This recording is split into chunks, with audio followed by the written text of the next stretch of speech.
반갑습니다.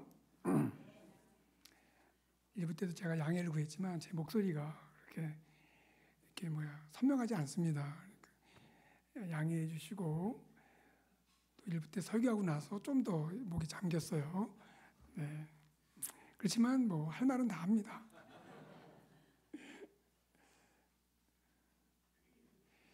찬양하는 모습 보니까 굉장히 이렇게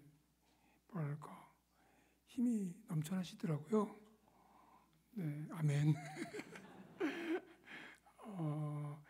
제가 보니까 한 1부 때 여기 계신 분이 한 3분의 2 정도는 계시는 것 같아요. 네, 훌륭하십니다. 오늘 2시 예배도 계속 드리는 거잖아요. 네. 1부 때 사정이 있어서 못 오신 분이 계시는데, 1부 때 한 내용을 다시 또 반복할 수는 없잖아요. 그러니까 아까 목사님 말씀하신 것처럼 영상을 한번 보시면 좋겠고요. 참 요한계시록 성경 말씀이 사실 다 이렇게 연결되어 있어요. 요한계시록도 마찬가지인데, 그래서 어떤 내용을 얘기할 때는 그 내용과 연결된 것까지 다 얘기를 해야 되는데, 또 그러면 또 시간이 또 많이 걸리니까, 그러니까 설명을 못하는 부분도 있다는 걸 좀 아시면 좋을 것 같아요. 그래서 어떤 경우는 그냥 딱 잘라서 그걸 증명하고 막 그래야 되지만 그러지 못하는 경우도 있다는 걸 좀 이해해 주시면 좋겠습니다. 오늘 2부 예배인데 함께 나눌 말씀의 내용은 함께 읽으신 7장 9절부터 17절에 아무도 셀 수 없는 큰 물이, 이해가 되겠습니다. 부제는 하늘에서 승리한 교회가 되겠습니다.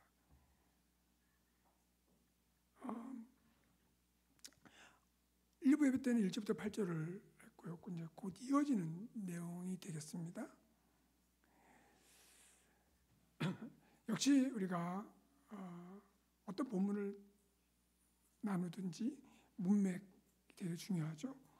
문맥을 보면 이 9절부터 17절은 앞에 본문인 1절부터 8절 14만 4천과 아주 긴밀하게 연결되어 있습니다. 일단 재밌는 거는 14만 4천은 셀 수 있었죠. 그렇죠. 그래서 5절부터 8절을 보면 세는 숫자를 구체적으로 제시를 하잖아요. 근데 9절에 나오는 그 내용은 셀 수 없다 그래요.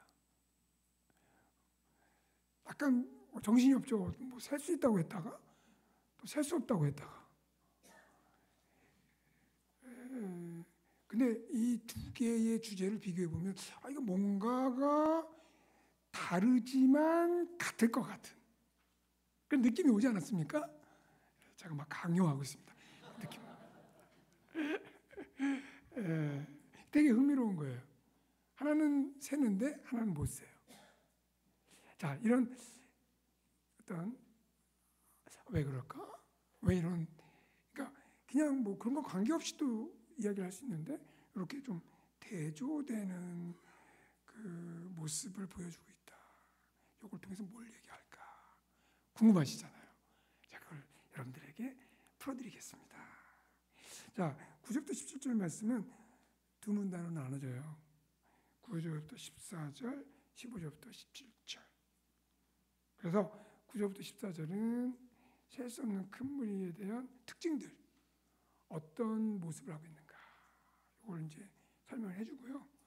후반부는 그들이 하늘에서 어떤 축복을 누리는가. 이런 얘기하면 하늘나라 가고 싶다. 하늘에서 어떤 축복을 누릴까. 이런 생각을 하실 수가 있는데 조금 결론적인 말씀이지만 우리가 이 땅에 살면서 하늘의 축복을 누릴 수 있다는 거예요. 이게 비밀입니다. 자, 그러면 한번 본문을 살펴보겠는데 9절부터 14절 말씀 세 가지 주제를 다룰 거예요. 하나는 각 나라와 족속과 백성과 방언으로부터 이 큰 무리가 이루어졌다 하는 거예요. 1절부터 8절에서는 14만 4천이 어디에서로부터 구성이 됐어요? 이스라엘의 12지파예요. 근데 이스라엘 12지파를 문자적으로 해석하지 말자 그랬죠. 왜냐하면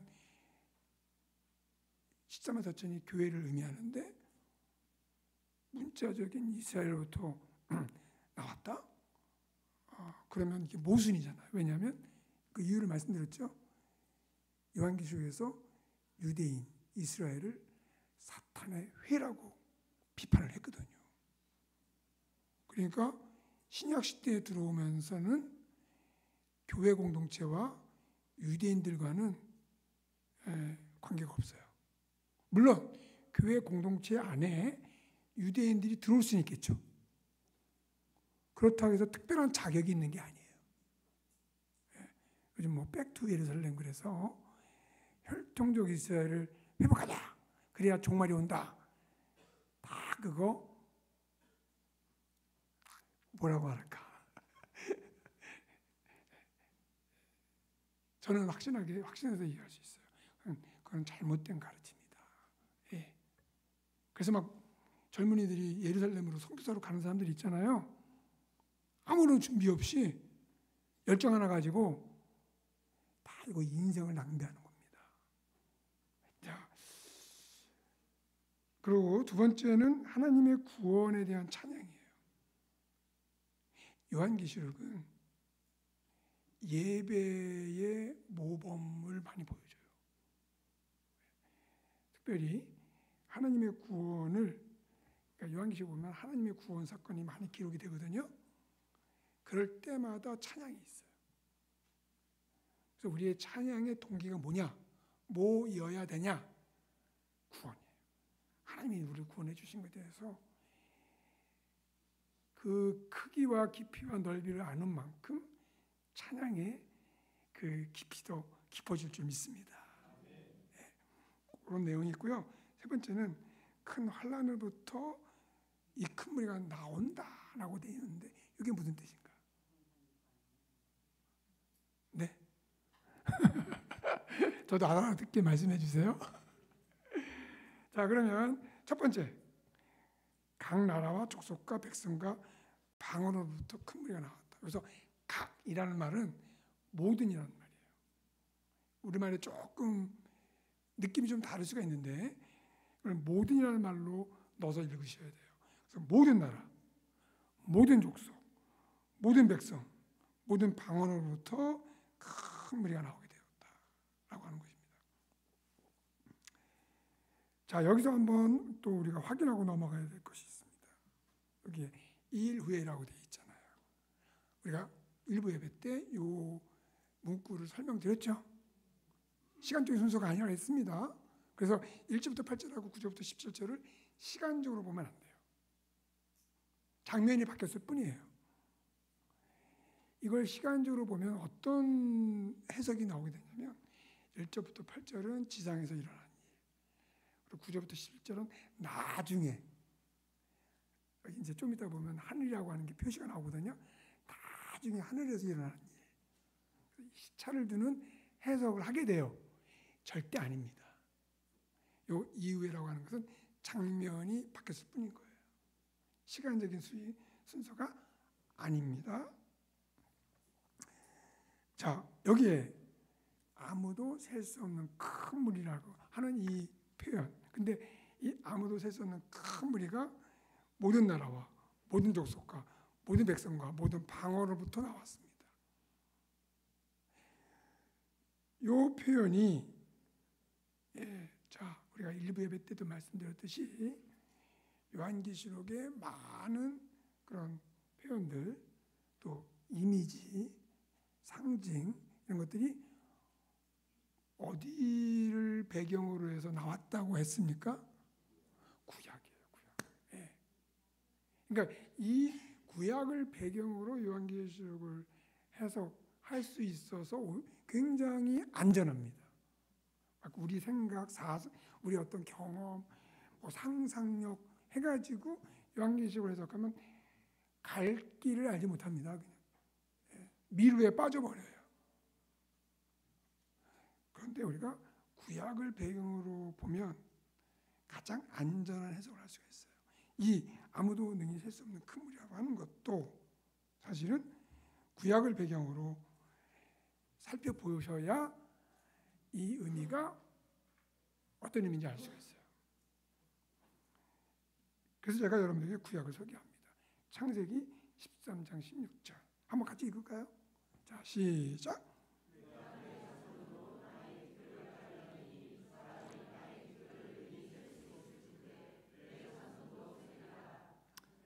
자, 창세기 15장 5절 시작.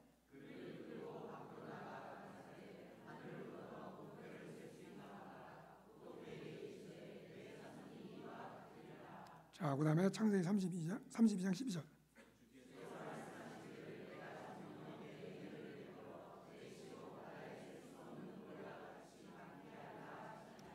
거기까지 일단 3개 읽었습니다. 자, 요 세 본문의 공통점. 살 수 없다. 예. 땅의 티끌, 하늘의 별, 바다의 모래와 같이 이 공통점이 뭐냐면 살 수 없는 거거든요. 큰 민족을 아브라함에게 허락해 주시겠다는 약속이에요. 예. 아브라함에게만 한 것이 아니라 야곱에게도 했고 또 이삭에게도 했습니다. 그래서 창세기를 보면 그 여러 약속을 해주셨는데 이 약속이 굉장히 중요한 근간을 이루고 있어요. 예. 하나 더 보겠습니다. 역대상 27장 23절 또 읽어주세요.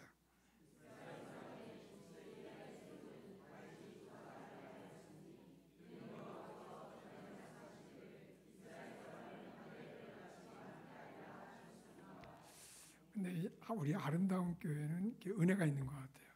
성경을 읽는 거 보면 알아요. 한 목소리 딱 읽잖아요. 제가 이렇게 먼저 읽지도 않았는데 어디 가면 막 중구난방인데 너무 잘 통일되게 읽어주셨어요. 제가 별걸 가지고 다 은혜를 운운하 하는 것 같아서 죄송하긴 한데 듣기 좋았습니다. 자, 여러분 방금 읽은 이 본문이 참 재밌는 말씀이에요. 예, 이스라엘 사람의 20세 이하의 지금 다윗이 그 인구 조사를 했는데 그 인구 조사를 한 거에 대한 설명을 하고 있는 거예요. 이스라엘 사람의 20세 이하의 수요는 다윗이 조사하지 않았대요.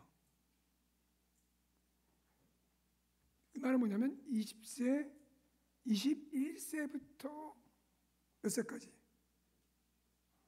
몇 세까지? 끝까지. 그러니까 이스라엘 백성들 가운데 뭐 90세, 100세까지 있으면 끝까지 계시했다는 거예요. 왜 그랬을까요? 그 이유가 나와요. 이는 그러니까 이는 왜냐하면 여호와께서 전에 말씀하시길 전에 누구한테 말씀하셨어요? 아브라함에게.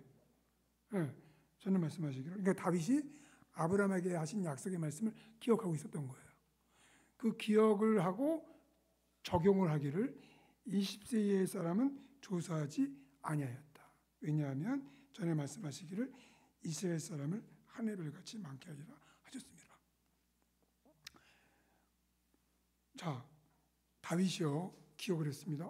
하나님이 아브라함에게 하늘별처럼 땅의 티끌처럼 바다의 모래처럼 셀 수 없는 큰 민족을 이루게 하실 것이다. 그걸 기억하고 이제 그걸 적용한 겁니다. 그 약속이 이루어졌다는 것을 믿고 자기 시대에 자기 당대에 그 이루어졌던 걸 믿고 실천하는데 인구조사에 그걸 적용한 거예요. 그래서 20세 이하의 사람은 세지 않았다. 여러분 연결이 됩니까? 셀 수 없는 큰 민족을 이루어주겠다고 하신 약속과 20세 이하의 사람들은 세지 않은 것과 무슨 관계예요? 관계가 있는 거죠.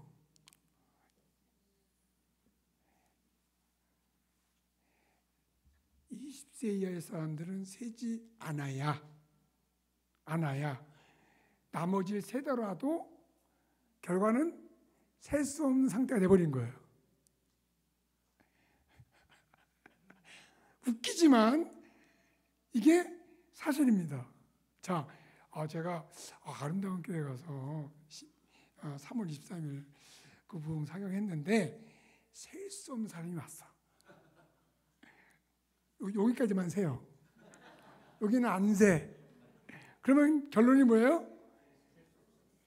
셀 수 없는 사람이 되는 거예요. 자, 이럴 때 우리가 쓰는 말이 뭐예요? 눈 감고 아웅한다. 그런 이제 그 속담이에요. 속담을 그런 얘기하는데 여러분 여기에는 다윗의 심오한 하나님의 약속에 대한 그리고 그 약속이 성취됐다고 하는 그 믿음의 고백이 있는 거예요. 그리고 아브라함 때부터 시작된 하나님의 백성은 셀 수 없는 큰 민족이다. 그런 사상이 다윗에게까지 영향을 준 겁니다. 그럼 여기서 한 가지 또 질문이 생겨요. 강의 안에 없는 건데 그러면 하나님의 백성이 이렇게 셀 수 없어야 되냐? 14만 4천처럼 세면 되지 않느냐? 그 출발이 어디서 출발하냐면 에덴에서 출발합니다.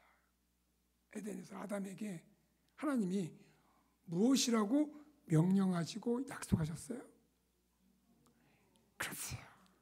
생육하고 번성하라. 그리고 또 그 다음에 뭐냐면 땅에 충만하라고 하는데 그걸 정확하게 보니까 땅을 충만하게 채워라. Fill the earth. 여러분 이 표현은 어디와 비교하면 잘 알 수 있냐면 이사야 11장 말씀에 물이 바다를 덮은 같이 여호와를 아는 지식이 땅에 충만하니라. 그 땅을 충만히 채울 것이다. 그러니까 여러분 물이 바다를 덮을 때 빈틈이 있어요? 없어요? 없어요. 충만히 채웁니다. 그런 것처럼 하나님은 창조 때 하나님의 백성이 하나님 아담의 후손들이 땅을 충만히 채우기를 원하셨어요. 왜 그랬을까요? 창조의 목적이 뭐예요? 하나님의 영광을 위한 것입니다. 하나님은 완전하시기 때문에 하나님의 영광을 받으시는 것도 완전해야 돼요. 어떻게 완전할 수 있어요? 하나님의 형상대로 지음받은 아담과 그의 후손이 땅을 충만히 채울 때 하나님의 영광이 완전하게 드러나겠죠. 아멘. 이게 여호와를 아는 지식이 물이 바다를 덮은 같이 온 땅을 충만히 채우는 것과 같은 의미예요.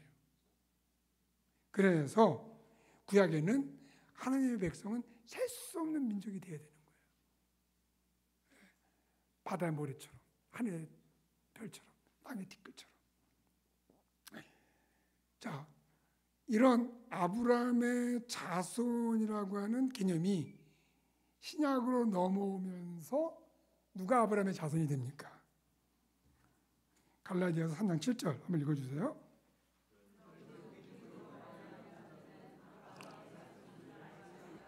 (3장 9절) 시작.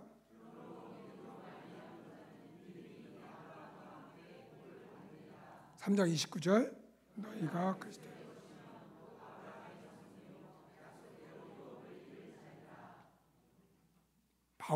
바울이 누가 아브라함의 자손이냐 이 문제를 아주 명쾌하게 규명을 합니다.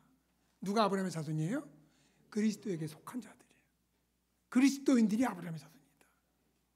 자, 그러면 셀 수 없는 큰 물이 다시 앞으로 돌아와서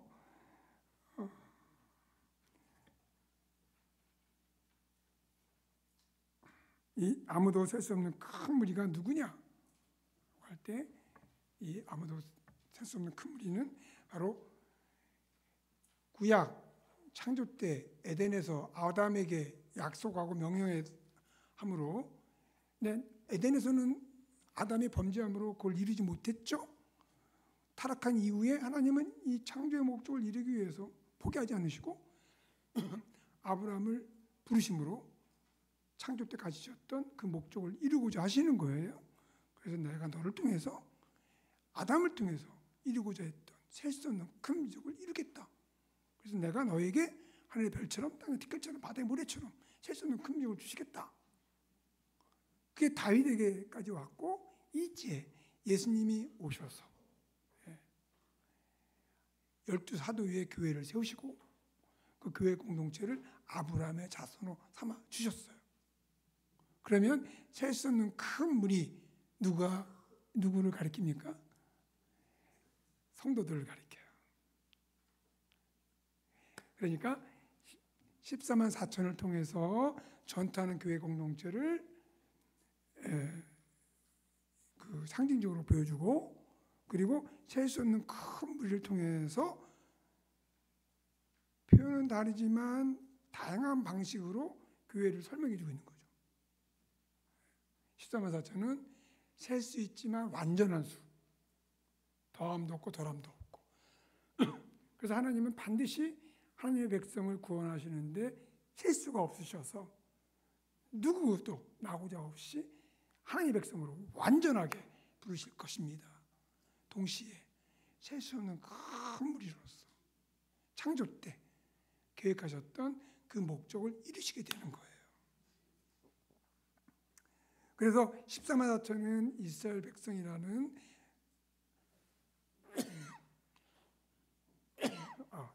구약에서 존재했던 그걸 배경으로 어떤 특수성을 강조해 주고 있다면, 선택받은 존재로서 셀 수 없는 큰 무리는 보편성을 강조해 주고 있어요.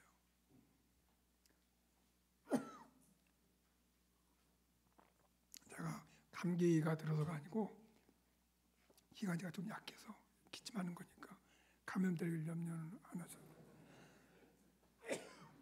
네. 이 보편성과 특수성이 14만 4천과 셀 수 없는 큰 무리를 통해서 나타나고 있다 하는 것을 우리가 여기서 확인할 수 있습니다.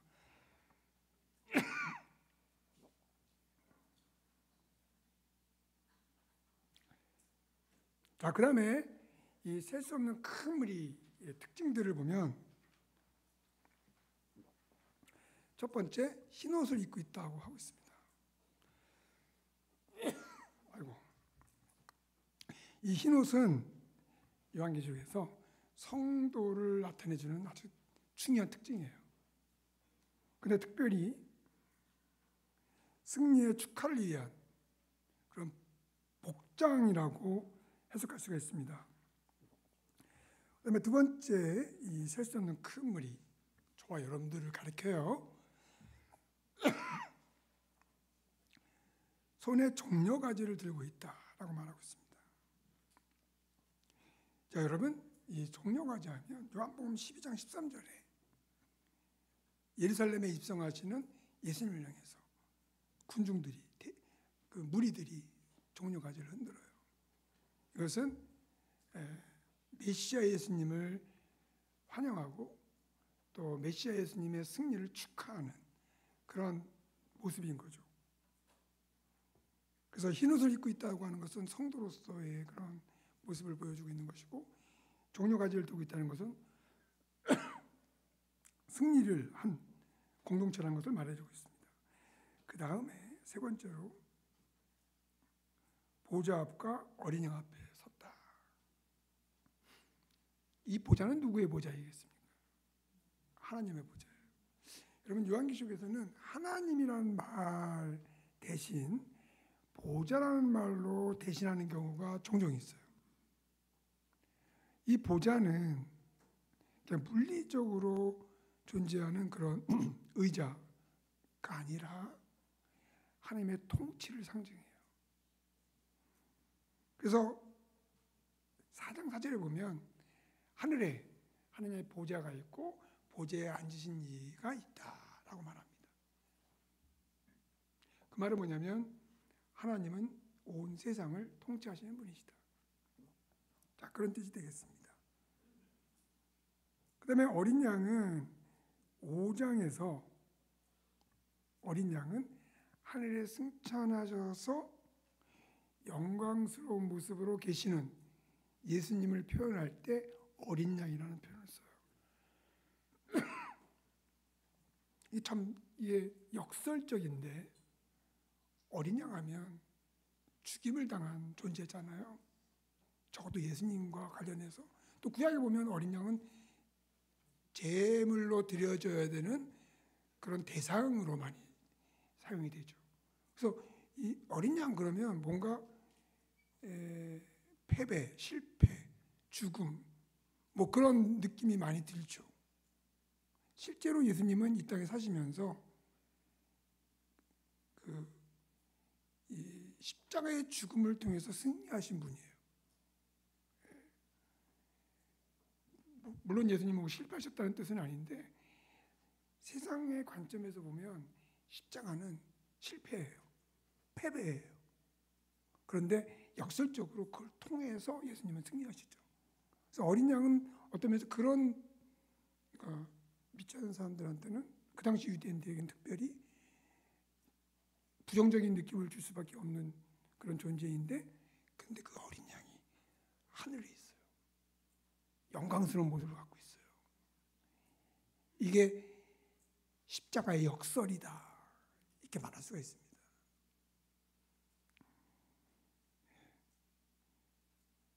이와 같이 셀 수 없는 큰 무리가 보좌 앞과 어린 양 앞에 서 있다.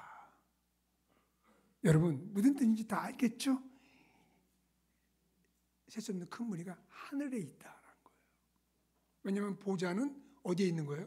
하늘에 있는 거예요. 어린 양 5장에 보면 하늘 장면이 쭉 나오는데 거기 어린 양이 서 있습니다. 그래서 이 보좌라고 하는 말과 어린 양이라고 하는 이 표현은 그냥 하늘이라는 말을 하고 있는 거예요.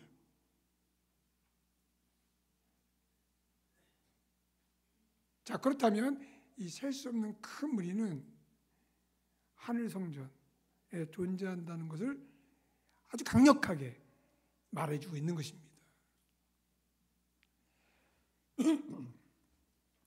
자, 여러분, 이 느낌이 오시나요? 셀 수 없는 큰 무리가 교회 공동체라고 한다면, 자, 저와 여러분들도 교회 공동체에 속한 그 회원들이죠, 멤버들이죠.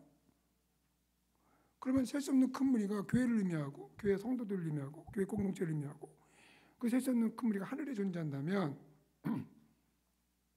그것도 미래가 아니라 현재 지금 존재한다면, 저와 여러분들도 이 땅에 살지만, 그러니까 나중에 죽어서가 아니라 지금 현재 하늘에 있다는 의미가 돼요.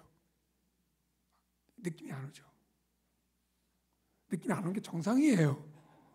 안 온다고 내가 뭐 믿음이 없나 신앙이 없나 그렇게 생각하지 마시고, 왜냐하면 우리는 굉장히 그 어떤 느낌과 또 눈에 보이는 것과 경험되는 거에 익숙하게 살아왔어요. 그렇죠. 그래서 보이지 않는 거 그리고 어떤 그 느낌이 와닿지 않는 거에 대한 좀 부정적인 느낌 그런 그게 있어요. 근데 여러분 성경은 우리가 보지 못하는 거, 경험되지 못하는 거를 너무 많이 말하고 있어요. 가장 대표적으로 갈라디아서 2장 20절 말씀에 우리가 그리스도와 함께 십자가에 못 박혀 죽었다 그랬죠. 언제 우리가 그리스도와 함께 갈보리 언덕에 있었습니까? 거기 존재하지 않았음에도 불구하고 성경은 뭐라고 선포하냐면 우리가 예수님과 함께 십자가에 못 박혀 죽었다라고 얘기하고 있어요. 근데 예수를 믿고 그 말씀을 생각하면 그게 믿어져요. 안 믿어지면 할 수 없고. 믿어집니다. 또 믿어야 되고요. 예, 또 그 믿음을 훈련하게 되고요. 예. 제가 뭘 말씀드리려고 하냐면 성경의 진리는 우리가 경험하지 못한, 느끼지 못하는, 보지 못하는 내용들이 상당히 많다. 그런 맥락에서 오늘 본문에 셀 수 없는 큰 무리가 교회를 상징하고 또 거기에 저와 여러분들이 포함이 되고, 그렇다면 셀 수 없는 큰 무리가 하나님 보좌 앞에, 어린아 앞에 있는 것처럼 저와 여러분들도 하나님 보좌 앞에, 어린 양 앞에 존재하는 공동체라는 사실 믿습니까? 여러분 주일마다 그러잖아요. 천상의 예배가 되게 해주세요 그러잖아요. 그렇게 기도하면서 정작 우리가 하늘에 있다고 말하면 고개를 갸우뚱하는 경우가 있어요. 그렇습니다.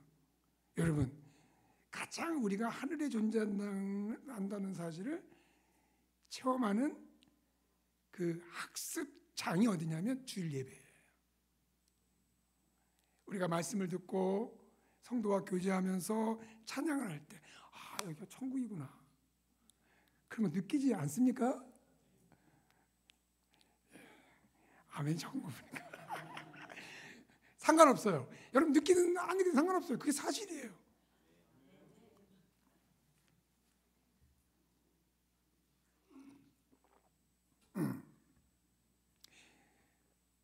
요한계시록만 그런 사실을 얘기하는 게 아니라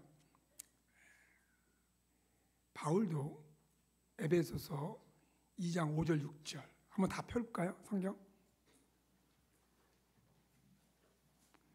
2장 5절 6절 에베소서 2장 5절 6절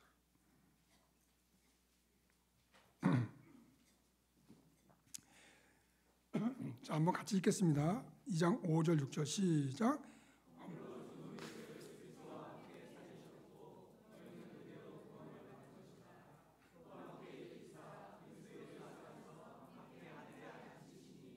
아멘.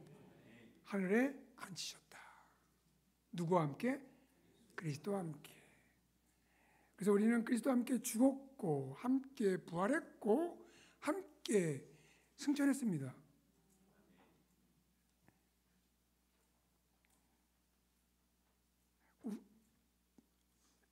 되게 엉뚱한 이야기 같은데 이게 사실이에요. 진실이에요. 진리입니다.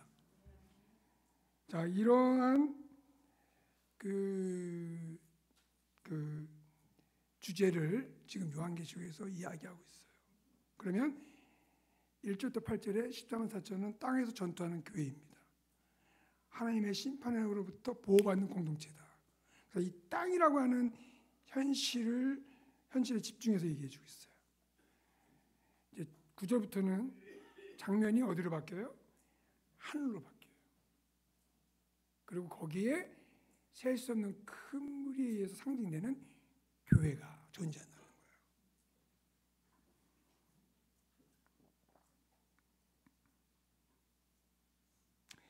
여러분 이게 왜 되게 중요합니다. 자, 그러니까 지금 이 셀 수 없는 큰 무리에 의해서 교회는 하늘에 존재한다. 예. 그러니까 우리는 보통 그렇게 생각하잖아요. 예수 믿다가 죽으면 천국 가. 틀려요, 맞아요? 맞아요. 그걸 틀리다고 말하는 게 아니에요.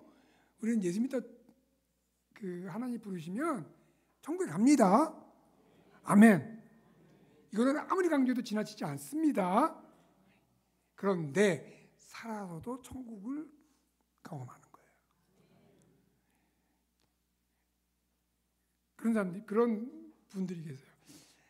이 땅은 죄가 많고 지옥 같아. 빨리 천국 가고 싶어.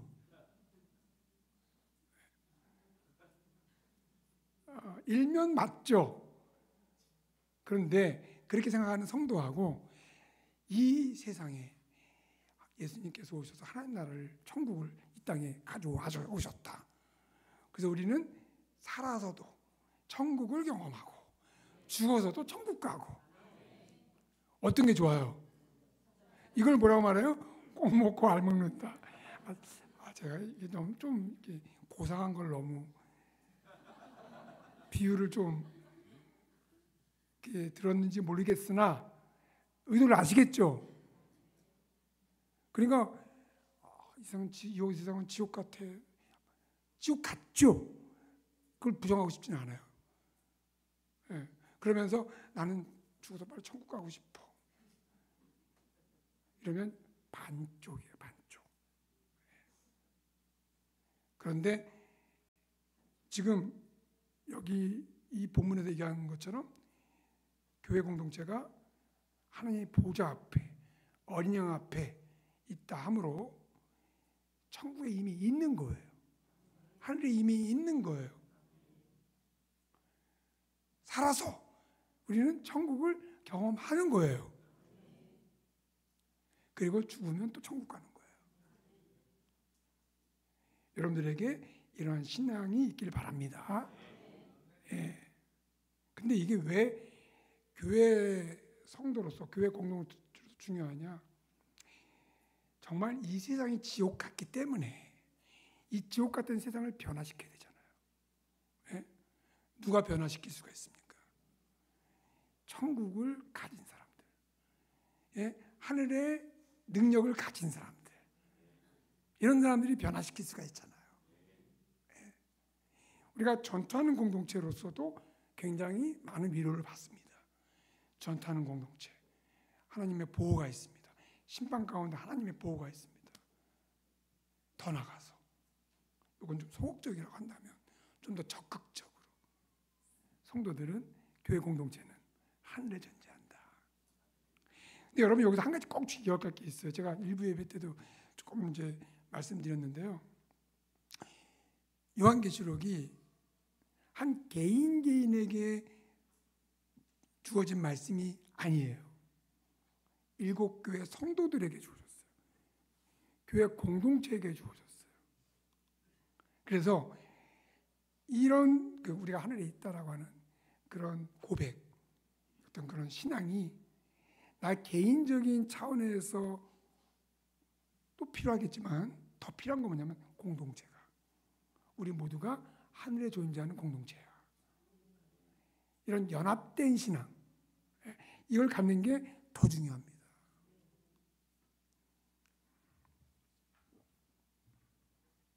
자, 이렇게 하늘에 존재하는 공동체, 이게 바로 요한계시록에서 말하는 구원의 실상이에요. 구원은 여러 가지 방법으로 설명할 수가 있어요. 예수를 주라 고백하는 방법이라든지, 교회 공동체의 일원이 되는 방법이라든지, 그 여러 가지 방법이 있는데 요한계시록에서는 구원을 어떻게 설명하냐면 하늘에 속한 자들이다. 하늘에 거하는 자들이다. 그래서 우리는 이 땅에 사는 동안 어떻게 하면 이 하늘의 능력을 나타낼까? 어떻게 하늘의 그런 풍성함을 경험하며 살까? 이게 신앙생활의 관건입니다. 굉장히 기대가 되지 않습니까? 나중에 죽어서 가는 천국만 바라본다면 그게 틀렸다고 말하는 게 아니에요. 제가 말하는 건 충분하지 않다고 말하는 거예요. 그렇다면 신앙과 성경에서 말하는 이 진리가 굉장히 빈약해져요. 성경은 예수님으로 말미암아 종말이 왔고 하늘나라 도래했고 창조가 회복이 되었고 에덴이 회복이 되었다. 이런 되게 적극적인 진리를 말합니다. 이게 구원의 은혜라는 거예요. 그 다음 나오는 게 뭐냐면, 자, 이걸 보니 찬양하고 싶지 않아. 찬양하고 싶지 않을 수가 없다. 이 찬양이 막 이게 우러나오는 거예요. 그래서 10절, 12절에 큰 소리로 외쳐. 누가? 셀 수 없는 큰 무리가. 구원하심이 보좌에 앉으신 우리 하나님과 어린 양에게 있도다. 할렐루야. 이거 많이 벌써 들었던 찬양 가사죠. 비전. 제가 참 좋아하는 찬송가입니다. 꼭 요한계시록의 컨셉을 잘 풀어낸 그런 말씀된 찬양이에요.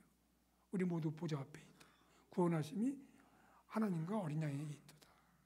너무 아름다운 찬양입니다. 우리의 찬양의 제목, 우리 찬양의 동기가 뭐가 되어야 되느냐? 하나님의 구원이어야 된다.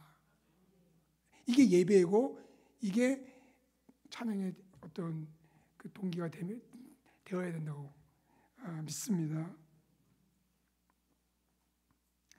그래서 이 본문의 문맥에서 구원이라고 하는 것은 하늘과 관련해서 하늘에 속한 자가 되었다라고 하는 것입니다.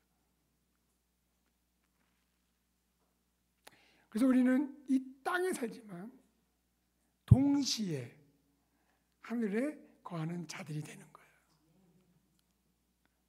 이게 수학적으로는 도저히 성립될 수 없는 공식입니다. 수학은 이게 1 더하기, 쉽게 말하면 1 더하기 1은 뭐다? 2인데 이거는 수학적으로 말하면 1 더하기 1은 뭐가 돼요? 1이 되는 거예요. 날아가는 존재가 이 땅에 사는데 하늘에 거하게 되는 거예요. 근데 이거는 수학적으로 분석하려 하지 말고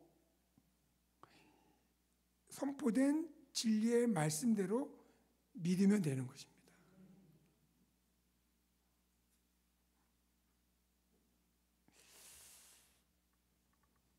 성령으로 말미암아 이 진리가 여러분들에게 믿어지게 될 줄 믿습니다.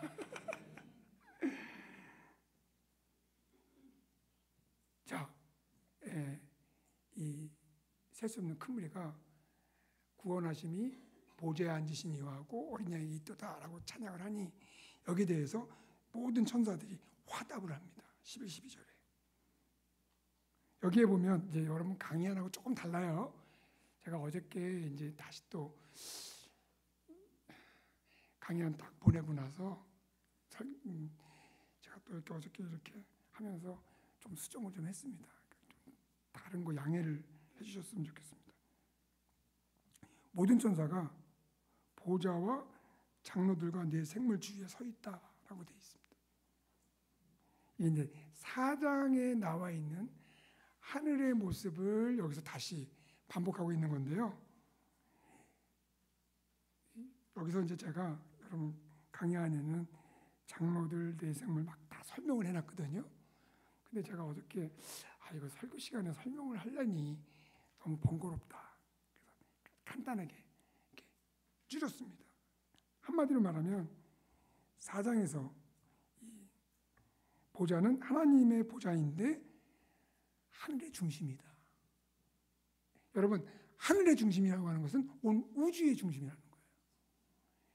하나님은 온 우주의 통치자로 존재하십니다. 이게 이 보좌가 주는 그 보좌라는 이미지가 주는 의미예요. 그리고 여기에 24장로들, 네 생물, 또 이 24장로와 네 생물은 이 보좌에 앉으신 분의 영광을 한층 더 빛나게 해줍니다. 여러분 우리가 그런 말 하죠. 이게 일본 말이라 조금은 아우라. 이게 아우라예요. 보좌에 장로들과 네 생물이 딱 이렇게 아울러 주고 있는 거예요. 아우라가 거기서 나왔나? 아울러 주고 있는 거예요. 근데 이런 비슷한 모습이 다니엘서 3장 2절 3절에 있습니다. 같이 읽겠습니다. 시작. 사람을 보내어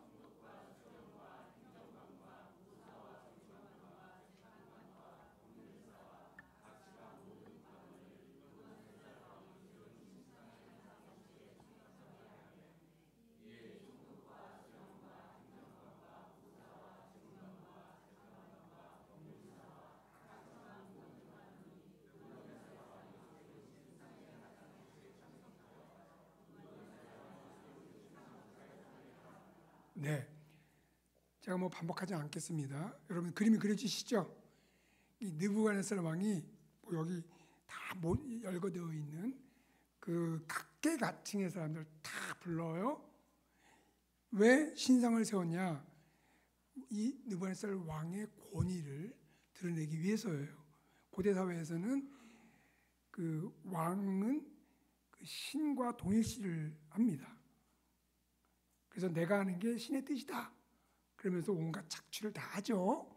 그 고대 사회의 아주 안 좋은 모습 중에 하나였는데 어쨌든 신상을 지어놓고 이 느부갓네살 왕의 권위, 권세를 자랑하는 거예요. 근데 거기에 누구를 다 불러 모아요. 쫙 열거가 되죠. 딱 느껴지는 게 뭐예요? 아우라. 예. 트럼프 대통령이 뭐 이렇게 발표할 때 반드시 뒤에 누가 있어요? 누구 딱 모아놓죠? 아우라. 근데 이거의 최고의 정점이 뭐냐면 바로 24장로들 내생물이 하나님의 보좌를 둘러있다는 거예요. 이것은 하나님의 영광이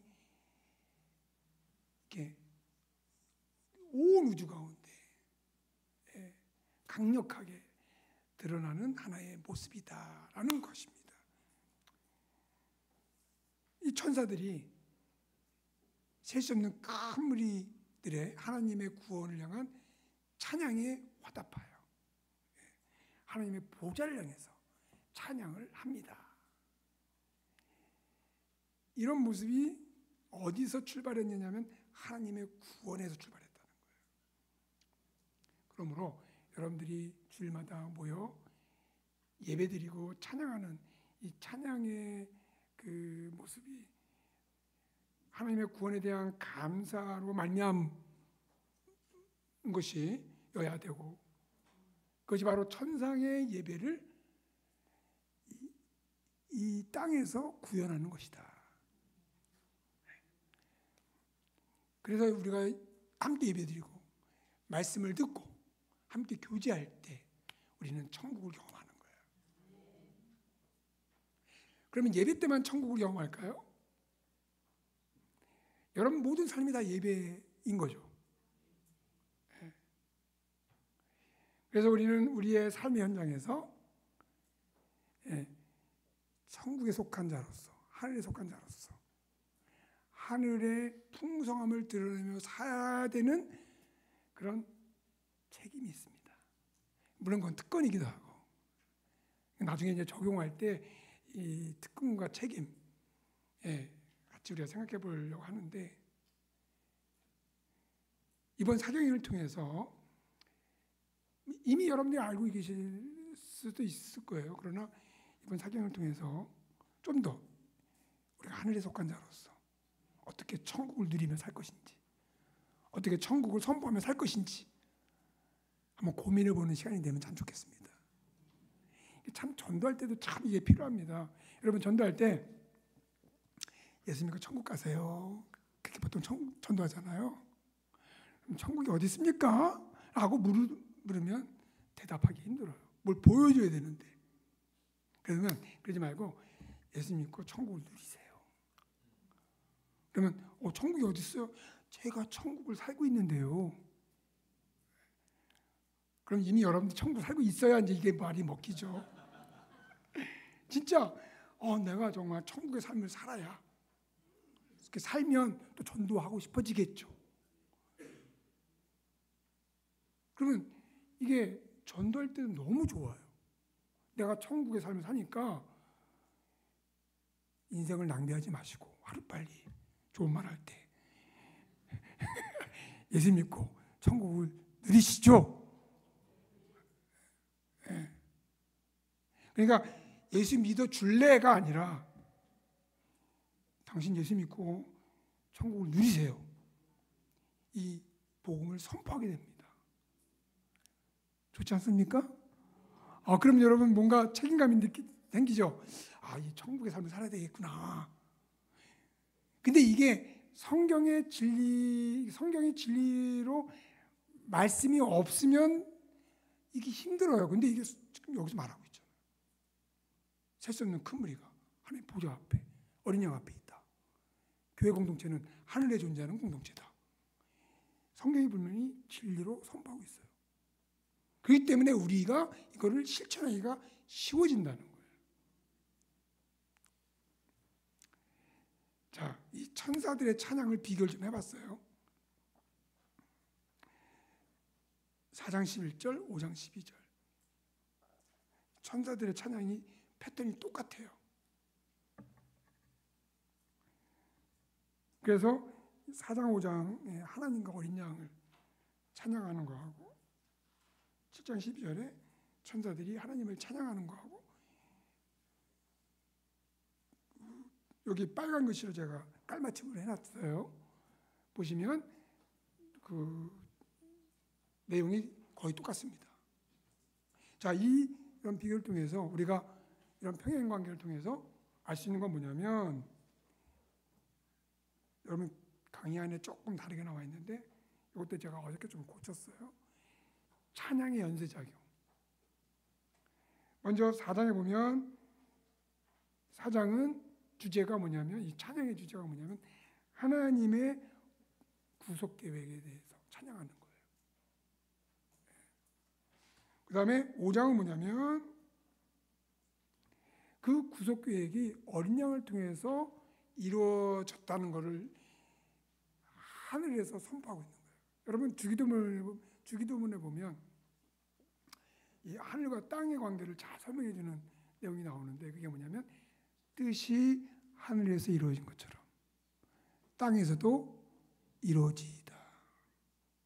하나님의 뜻은 하늘에서, 하나님의 보좌에 앉으신 하나님이 하늘에서 결정하십니다. 그리고 그 뜻이 이 땅에서 이루어져요. 이 얘기하려면 되게 많은데 여기서 절제하고, 그 어린 양을 통해서 이루어지기로 결정된 하나님의 뜻이 이제 이 땅에서 이루어졌잖아요. 그래서 구체적으로 하나님의 교회 공동체 가운데 실현됐다는 것을 7장에서 증거하면서 4장과 5장에서 하나님의 구원에 대해서, 어린 양의 구원 사역에 대해서 찬양했던 그 레퍼토리를 그대로 지금 7장의 천사들을 통해서 드러내주고 있는 거예요. 이걸 저는 찬양의 연쇄작용이다, 이렇게 한번 말을 만들어 봤어요. 자, 그 다음에 13, 14절에 큰 환난에서 셀 수 없는 무리가 나왔다, 이런 말이 있습니다. 내가 말하기를 내 주여 당신이 하시나이다 하니 그가 나에게 이르되 이는 큰 환난에서 나오는 자들인데 어린 양의 피와 피에 그 옷을 씻어지게 하였느니라. 하늘에 속해 있는 자들을 표현하기를, 좀 그 과정을 표현하기를 큰 환난에서 나오는 자들이다. 여기서 큰 환난의 의미가 뭘까? 이 요한계시록에서 큰 환난, 심판, 그런 말이 나오면 보통 7년 환난으로 생각하는 경우가 많아요. 제가 몇 시까지 하면 되죠? 제가 시작한 시간을 몰라가지고 30분까지? 예. 여러분 어려워요? 들만하죠? 다행입니다. 보통 큰 환난, 심판 그러면 사람들이 7년 환난 그렇게 생각하는데, 제가 1부 때도 말씀드렸지만 7년 환난이라는 말은 성경에 없습니다. 만들어낸 말이에요. 그런 개념도 없어요. 아까 제가 1부 때 그런 말씀드렸죠. 요한계시록에서 심판은 예수님의 초림으로 말미암아 도래한 종말의 결과다. 그래서 심판이 있으면 동전의 양면처럼 그 이면에 또 뭐가 있어요? 구원이 있습니다. 그 모델을 출애굽 사건과 바벨론 포로 사건, 포로 해방 사건이 보여주고 있다, 이렇게 말씀을 드렸어요. 자, 여기서 큰 환난의 의미가 뭐냐? 우리가 또 생각해 볼 필요가 있는데, 다니엘서 12장 1절 말씀이 배경이 됩니다. 한번 또 같이 읽겠습니다. 시작.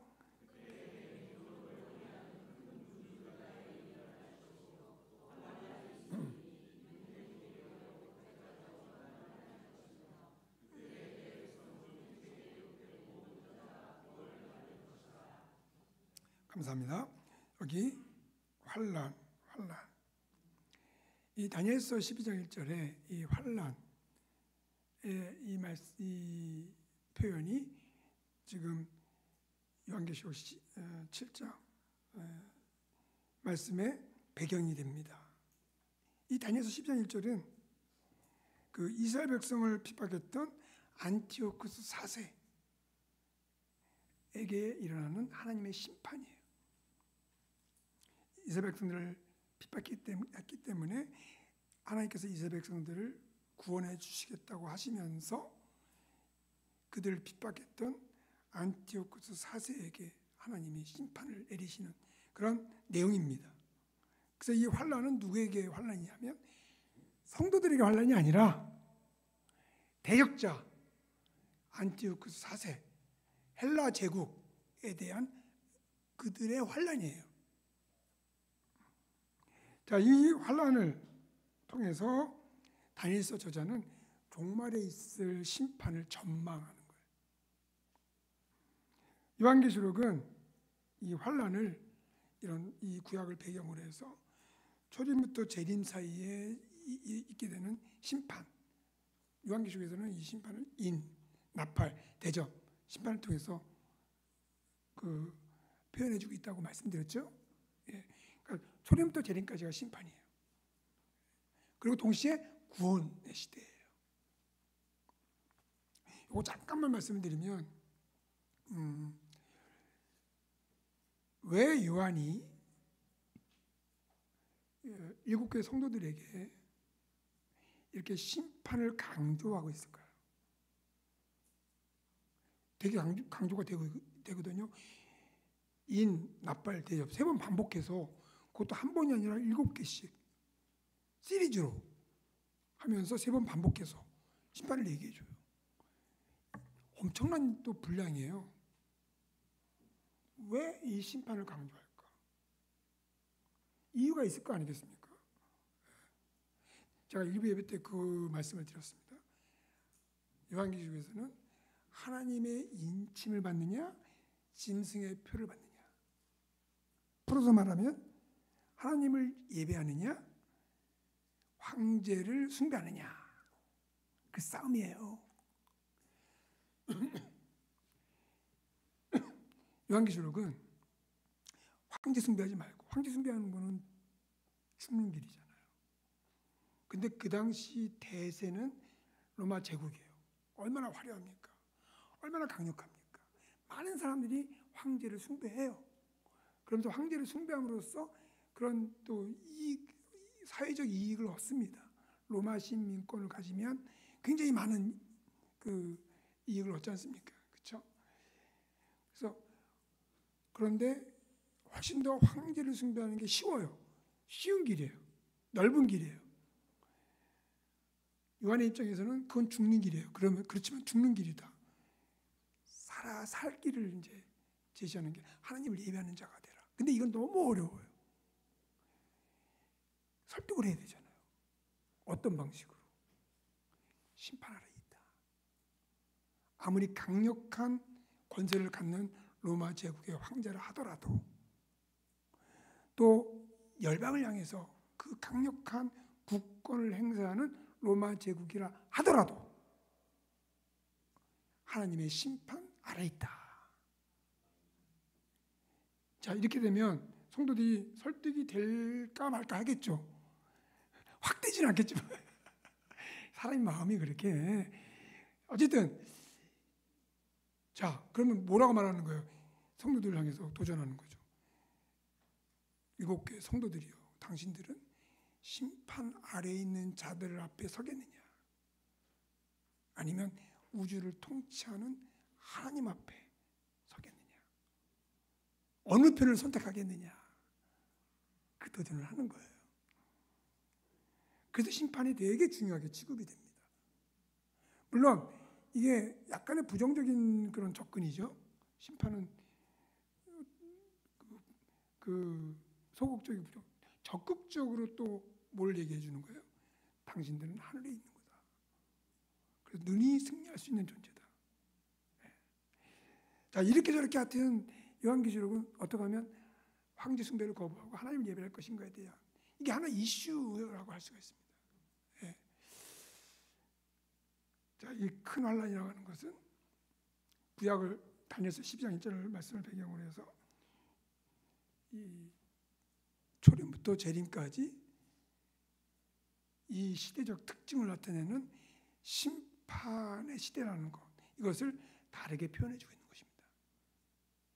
어떤 특정한 시기에 특정한 대상을 향해서 주어지는 것이 아니라 이 환란은 이 시대, 환란의 시대, 심판의 시대라고 하는 거예요. 자, 누구에게? 다니엘서 10장 1절에 누구에게 환란이에요? 이스라엘 백성들을 핍박했던 세력의 환란입니다. 이 시대가 심판의 시대고 이 시대가 환란의 시대라고 한다면 누구에게 심판이고 누구에게 환란이에요? 성도들에게는 아니죠. 예, 이 세상이라는 것입니다. 세상.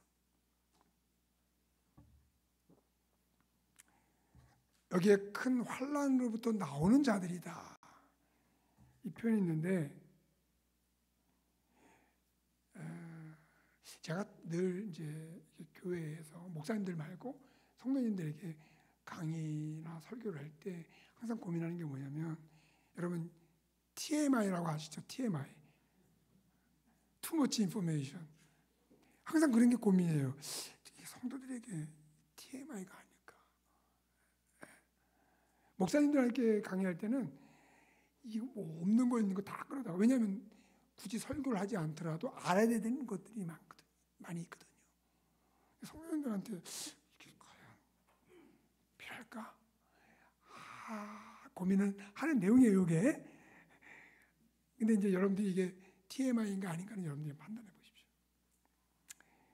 여기서 나오는 자들에서 나오다라고 하는 동사는 일반적 현재 분사 용법으로, 이제 이 말 때문에 그래요. 이게 왜냐면 문법적인 거기 때문에 이런 거까지 알아야 되나 생각하는데, 여러분 성경은 원래가 헬라어, 신약은 헬라어, 구약은 히브리어잖아요.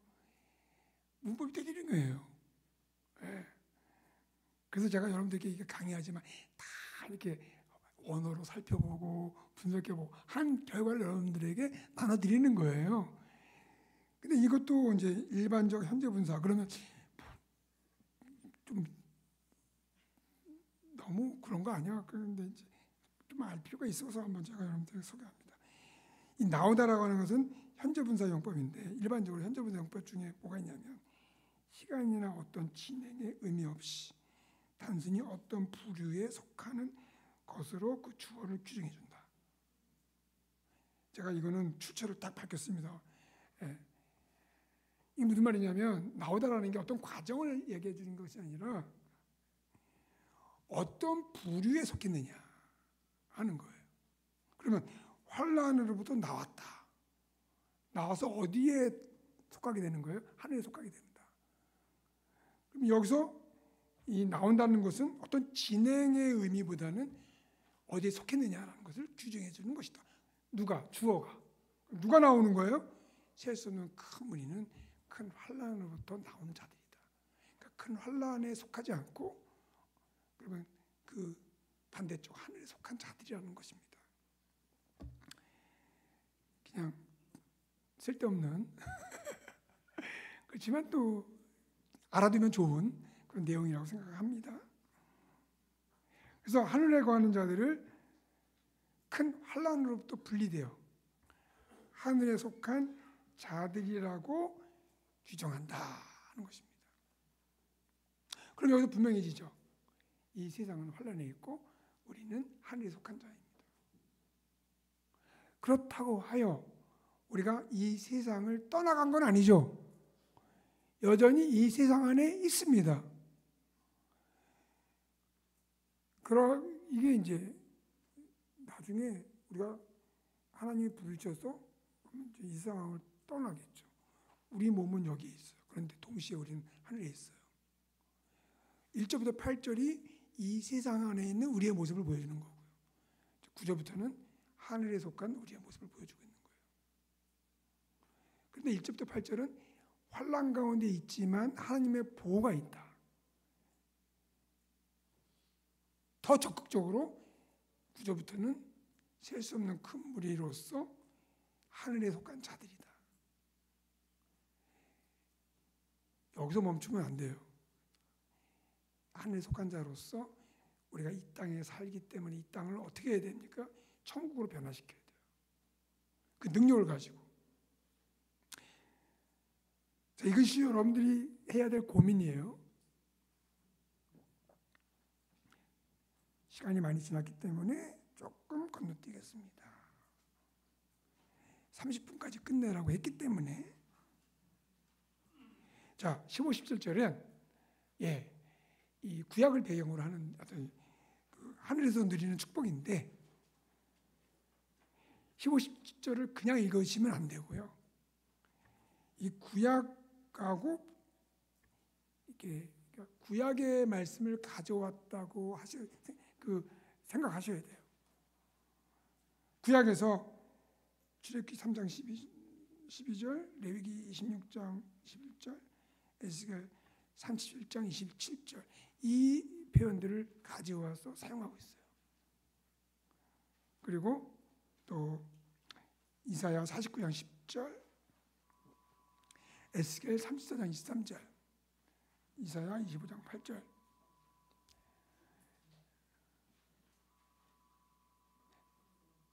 저 계속 해도 되죠? 그만두라는 표시 아니죠? 네. 아, 누굴 위하여 종이 울리고 있습니까?